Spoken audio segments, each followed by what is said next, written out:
evening and welcome to Doctors on Call.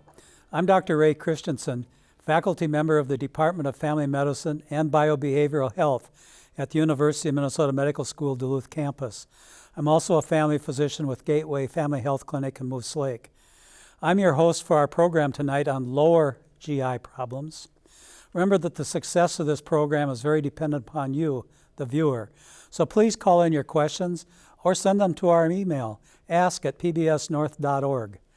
Our panelists this evening include Dr. Ryan Harden, a family medicine physician with the Gateway Family Health Clinic in Sandstone and Moose Lake, also a faculty member at the medical school in Duluth, Dr. Paul Sanford, an internal medicine specialist with Aspirus St. Luke's, and Dr. Sandy Stover, a family medicine physician and faculty member at the medical school in Duluth.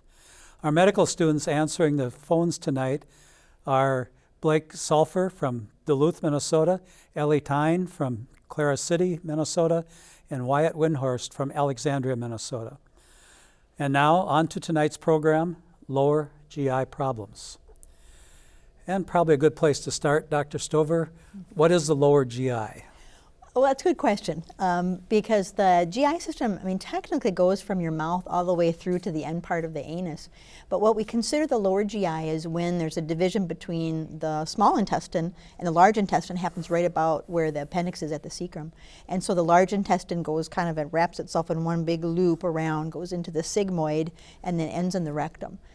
We consider just that tissue right in the area of the rectum, including the outer tissue, to be part of the lower GI system too. Dr. Harden, there's been changes in the colorectal cancer, the CRC guidelines in the last few months. It keeps changing, it seems like. What are the current guidelines for screening for colorectal cancer? So colorectal cancer is one of the most common types of cancer that we see, and the important thing about colon cancer is if it's detected early, it's very treatable. It can be treated without surgery in many cases, in fact cured. So we start screening for colon cancer because in its early stages it can be asymptomatic, and the recommendations for being screened for colon cancer, for the longest time it was at age 50 everybody should get a colonoscopy. And colonoscopy is still the best way to screen for colon cancer, but there's some new guidelines from the United States Preventive Services Task Force that we should start screening for colon cancer at age 45. It's not as strong of a recommendation as age 50, so everybody should definitely be screened for colon cancer at age 50, but possibly at 45. And if somebody has a family member, a first-degree family member, brother, sister, mom, or dad who's had colon cancer, then they should talk with their physician and probably get a colon cancer at a younger age. Dr. Sanford, this kind of falls into your area. How do you screen? Well, the best way, as Dr. Buddy here said, is colonoscopy. It's the gold standard. There are lots of other things that you can do. There's stool kits, flexible sigmoidoscopies, but the gold standard is always and will always be the colonoscopy. You guys agree? Yep. Absolutely. I think if somebody gets a colonoscopy once to make sure if they don't fall into that category where they have a lot of polyps or other problems, then they can work with their physician to decide if like a Cologuard or one of the other tests might be adequate enough if it's difficult for them to go through, either because of distance to a colonoscopy or finances to get a colonoscopy. The other types of screening for colon cancer usually involve testing the stool. There's multiple different ways that you can test the stool to see if somebody's at higher risk for colon cancer. And if those are abnormal tests, then we do a colonoscopy. So it's important that people understand if they're going to have a stool test to screen, that they're going to end up with a colonoscopy probably. Yep. So there are ways that you could screen without doing a colonoscopy. Correct. Absolutely. What are some of those? There's Paul? Virtual colonoscopy with CT, which isn't anywhere near as sensitive as colonoscopy. The stool genetic testing, the stool occult blood testing, shorter flexible sigmoidoscopies, but none of them have the sensitivity of picking up the disease early. I think it's really good that we go back and just one more time bring up what we said early on. I think, Paul, you said it, that, or one of you did, that no matter what however we study, the gold standard is still the colonoscopy. So one of the first questions is why not Cologuard instead of a colonoscopy? Just reinforce that again. Okay, well, but I think one of the things yeah. that's kind of interesting with the Cologuard is that the cost of a Cologuard, which should be done every 3 years, and it's testing for blood in the stool and signs of genetic markers for some types of colon cancer. The cost of it every 3 years is the same as the cost of a colonoscopy every 10 years. So you aren't really, I mean, you're saving some comfort level in terms of doing something in your own home. And for a lot of our rural patients, colonoscopy may be a lot of hours and a lot of miles away, and it is better than doing nothing. But I think if you can plan for at least one to baseline, it can be very nice to get an idea of what your own anatomy looks like. There is a blood test that's recently been approved. It's not in regular use at this point in time. It's not looking for those polyps that or things that you can biopsy to see what kind of cancer is going on. It's a marker for cancer. But that doesn't mean that it's specific, and you'll end up still with a colonoscopy to take a look at the specific anatomy, do biopsies, and categorize what's going on. So you brought up polyps. So we do a colonoscopy. What are we looking for? So a polyp, it's very common for somebody to have a colonoscopy and they identify a polyp during the colonoscopy. A polyp is a abnormal but not necessarily cancerous anatomical growth in the colon. There's some polyps that are totally benign, nothing to worry about, but some polyps, which is again a lump or a structure in the colon, sometimes it can be cancer, and the way that we test those for cancer is to take a piece of them, biopsy them, and look at them under a microscope. And the other thing it seems to me, as I've watched this develop over time too, the earlier you can get in, the earlier you find something, the better chance you have to take care of it. Amen. For a lot of cancerous polyps, colonoscopy, if you catch it early enough, you can cure it. You can cure cancer without anything more than a colonoscopy. Yeah, nobody in this country should die of colon cancer. So I'm an old man. When do we stop? The best thing I've heard about when we stop is when you wouldn't do anything about it anymore. And so that can be something because of age, and there's other conditions that could make the surgery problematic for you. Sometimes it's when other conditions are such that that you may have that be the more serious issue in you than colon issues themselves. So some people say 75. I think with an aging population now, I think it depends on how good you feel.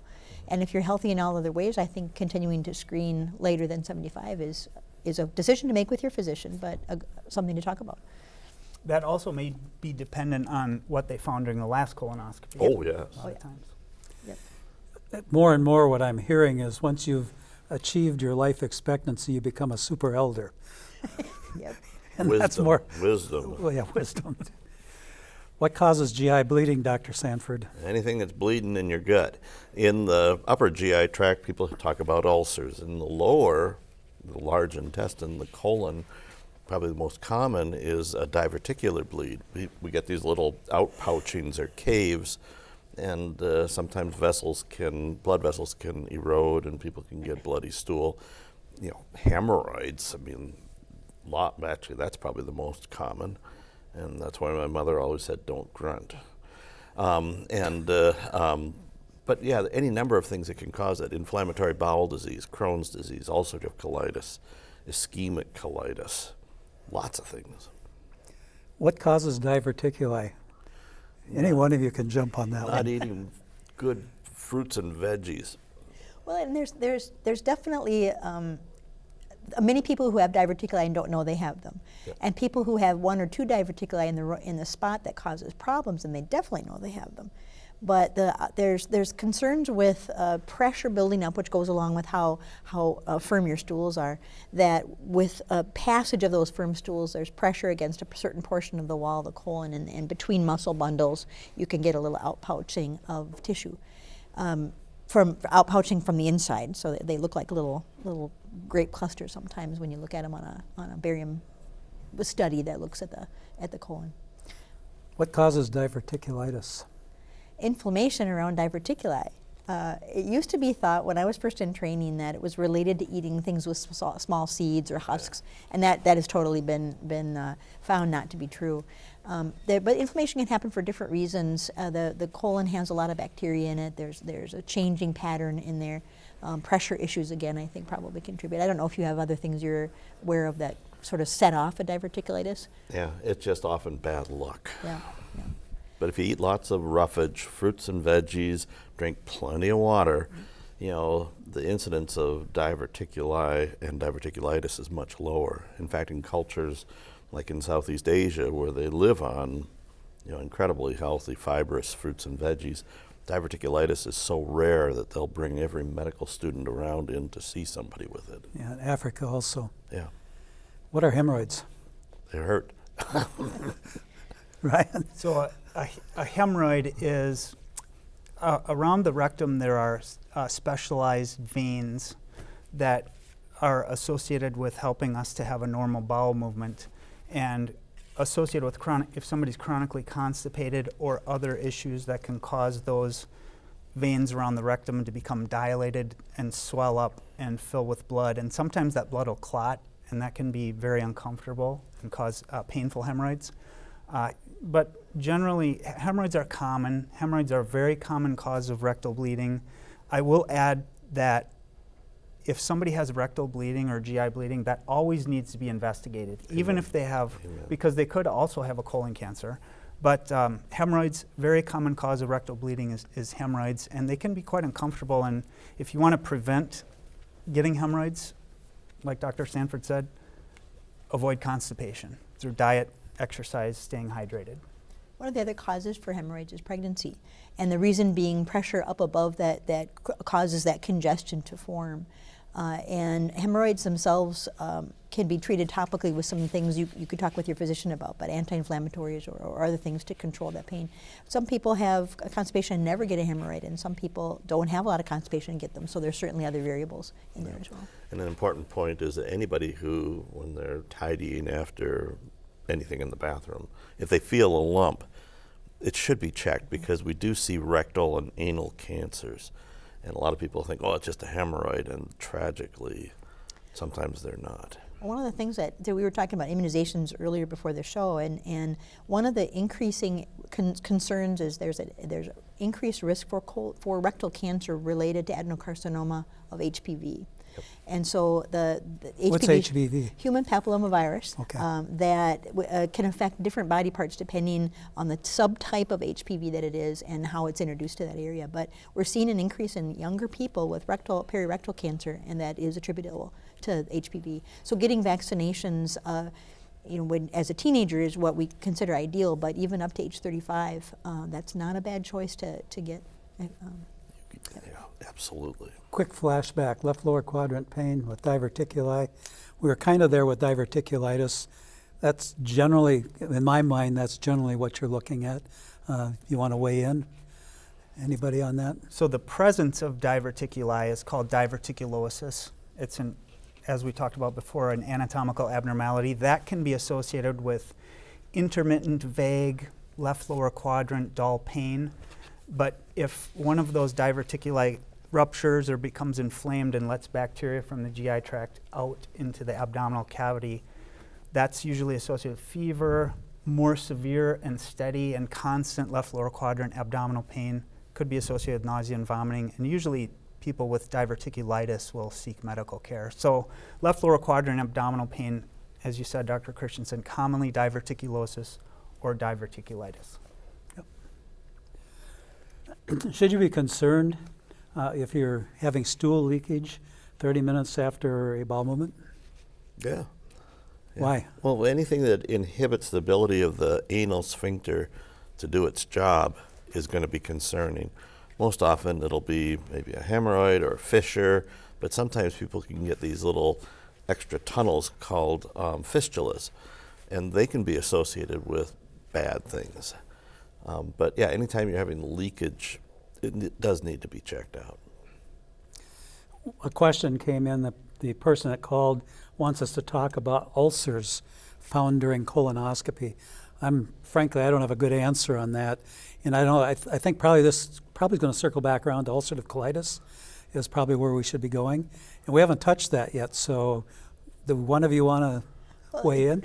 Well, there's several different kinds of inflammatory bowel diseases, and so when we look at that category, there's different reasons that the lining of the colon, the intestinal wall has several layers to it, and and lining that touches onto the contents within the colon can become inflamed. Most of those conditions are related to immune system problems, a little more likely to be something you see running within a family. Crohn's disease, inflammatory bowel disease, the symptoms for those kind of things, Crohn's disease and ulcerative colitis are the two main ones. The symptoms will be cramping. Sometimes blood can come from that. That's not cancer per se, but it's an inflammation that creates enough of a irritation that blood will leak into the colon itself, and you'll see bloody stools pass. Can you differentiate a little better between ulcerative colitis and Crohn's, any one of you? Well, Crohn's can be anywhere in the GI system, from the small intestine to the large intestine. Does it go into the large too? Yeah. And ulcerative colitis is always in the colon. The autoimmune, or where your immune system's wrestling with your own native tissues. It's a little bit different between Crohn's and ulcerative colitis. But, when I first started this, we'd see people who had lost almost all their bowel. It had to be surgically taken out. Today, with these miracle meds, those people are eating cheeseburgers again. It's just amazing. The new meds have really helped a lot. A revolution. Which brings back, as long as we're circling in the area, what about stool transplants? Oh. So a stool transplant is, I hope everybody at home is done eating their dinner. But a stool transplant is if somebody there's a bacteria that can cause an infection in your colon called C. diff. People typically call it C. diff, or Clostridioides difficile. And if people are on antibiotics for a period of time, that can change the bacterial balance in your colon, and C. diff takes over and basically overgrows, and that can cause really significant abdominal cramping, frequent watery stools, up to 10 to 12 stools a day. And the reason it's called C. diff is it's difficult to treat. So we treat that bacterial infection with antibiotics, and sometimes it doesn't work, so we have to treat people again and again. So what a stool or fecal transplant is, it's not a real common procedure, but it's where bacteria are taken from the laboratory and either put into a pill or into some type of delivery device, and they're transplanted into somebody's colon. That can be through an EGD, a scope into the stomach and into the duodenum, or through a colonoscopy, and in the pill form. And what we're hoping will happen with a stool transplant is bacteria will get into somebody's colon and repopulate their colon with normal bacteria that allow us to have a normal GI balance. Yep. Everybody needs bacteria in their bowel. We can't do all the digesting of complex carbohydrates without it. Bacteria are our friends, but we just don't want to lose the valuable part of what they call the microbiome of our body. And a pirate, like Clostridium difficile, can be fatal. Sometimes people's intestines can expand to be, 10 inches across and perforate, and people die of that. Well, and there's a lot of probiotics out there, but the problem is getting them past the stomach where the acid will break things down and getting them down where they belong. And there's still a lot of conversation about what bacteria can we provide that work the best. So if I'm remembering this correctly, a lot of those transplants are from another person with a healthy biome. Yeah. So that complex, amazing combination of bacteria that work well together can be given to another person in an active form. What's a biome? The kind of bacteria that are normal and create a colonization and essentially a settlement of the right kind of things that help to bring balance to the actions and the activities of the colon. So how has stool transplant been working? It's I think nearly 100% effective. I have multiple patients who've had a stool transplant because they've had C. diff infection that we couldn't clear, and they're very happy with the result, because people who have to end up having a stool transplant, they've been miserable for a long time with diarrhea and abdominal pain and rectal bleeding. It's a very serious infection, and that's probably one of the main reasons that doctors like to avoid prescribing antibiotics unnecessarily. Amen. I think it's also just by personal feeling, just watching, is it's really cut down the number of colectomies, Yes. Yep. which means removing the colon, and ending up with a colostomy and so on. So a simple question, what's the best way to treat constipation? Who's got the best answer for that one? Water and fiber. If someone has reached a point where they've become constipated and they want to resolve that acute situation, Oh, I mean, I that's agree with you true. 100%. Preventing it is better than anything You should else keep you can moving do. too. Oh yeah, movement is good. But there's a couple of different thoughts about it. If you use a stool softener, that helps to make the stool that's currently present be a little bit softer and easier to pass. If you use something that adds water to the colon, pulls water from the body into the colon, that can help loosen what's already there. So the Miralax, which is the brand name of one of the products out there, can do that, and that's one's fairly mild. There are some laxatives which cause contraction of the bowel wall, but often people get a little more discomfort with that, and if it's used too often, it actually kind of overexerts the bowel, and that can make things worse over time. And so I think Miralax works the best. It can be used in the appropriate dosing, and there's multiple sites online that can give you dosing for children. It's one of the better things with minimal side effects that can be used for children for constipation as You well. can kind of titrate it. Early on in practice, I'm the old one here, but early on you didn't stay with anything forever because eventually it didn't work or whatever. But Miralax really has stood the test of time. Yeah. And it doesn't give you the gas that Metamucil can do. I always think of Metamucil like tiny sponges. So if you take Metamucil and you don't get water, you're just going to have harder stools. Yeah. And if you drink a lot of water with any of the fiber products, that's what holds the moisture in the colon and makes it easier to pass. In the old days, Metamucil used to take you could use it for diarrhea or constipation Yep. and bring it to the Still middle. do. Yep, still do. Yep. Yeah. It's a gentle bulldozer. Do antibiotics cause diarrhea? Yes. Absolutely. Antibiotics while you're on them can cause loose stools. If that resolves after somebody stops taking the antibiotic, it's called antibiotic-associated diarrhea. But if you take antibiotics, you also run the risk of killing normal bacteria that are in your GI tract, which might allow C. diff to overgrow, and then we have a more serious problem. So absolutely, antibiotics cause diarrhea. Dairy products? Some people. It depends again on back to the kind of bacteria that are normal in the colon can break down most of the products. As human adults, we are not necessarily built to tolerate milk from other creatures. But if we do it throughout our whole lifetime, we do fine with milk. Some people build up a sensitivity to some of the proteins because they can't break them down as easily. And then a side effect can be gassiness and change in the bowel pattern and that kind of thing. Is colon cancer hereditary? Yes. The majority of people who have colon cancer did not inherit it from a family member, but I think 5 to 15% of people who have colon cancer inherited a gene that predisposes them, which is why people with a family history of colon cancer, we recommend they get a colonoscopy at a younger age. And if you have colon cancer, how is it treated? This is a big question. Yeah, there's so many different So ways. you want to find it right away. Yeah, find it right away. You might be able to get a partial resection or taking away just a small chunk of the tube of the colon and sample lymph nodes, but in some cases, just using a probe and cooking it right there in the bowel, but most often it's going to be a partial resection. Rarely people have to have a colostomy bag placed, but yeah, you want it out of there. If you're found to have polyps on your colonoscopy, what's the recommendation for going back and having a reevaluation?